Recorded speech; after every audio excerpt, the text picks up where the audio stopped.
Kāju vēnu slimību ārstēšanas metožu klāsts ir gana plašs, atklāja flebologs Ints Ūdrs, piebilstot, ka ārstam kopā ar pacientu jāizvēlas vispiemērotākais veids.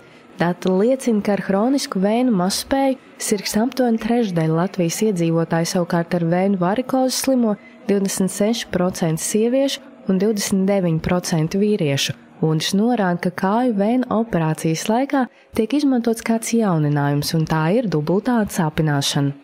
Kā pēdējā novitāte, lai pilnībā panāktu mūsu pacientu komfortu gan operācijas laikā, gan pēc operācijas, ir dubulta atsāpināšana operācijas laikā, bet ne narkoze. Tas nozīmē, ka pacients ir pilnīgi pie apziņas, taču sāpes operācijas laikā nav.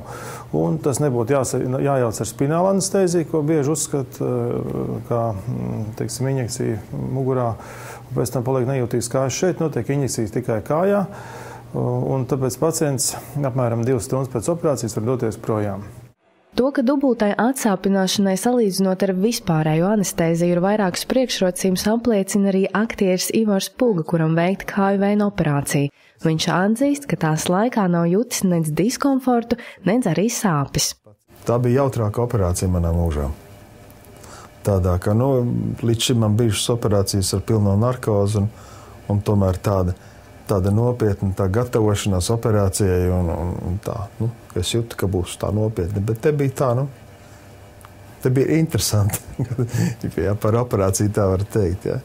Par saslimšanu ar kādu no kāju vēnu slimībām var liecināt kāju pietūkums vai smagums sajūta, kā arī krampji vai vēnu tīklojums, tāpēc laicīgai diagnostikai ir būtiska nozīme, atklāja Ūdrs, norādot, ka līdzās vēnu lāzera operācijai pacientiem var tikt piemērot arī ķīmiskā ablācija. Otra novitāte ir vēnu ķīmiskā ablācija, kas ir pēc tehnoloģijas līdzīga lāzera metodei, tikai šeit tiek izmantots ķīmisks aģents lāzergaismas vietā, un metode ir apmēram 2 reizes lētāka nekā vēnu lāzera operācija.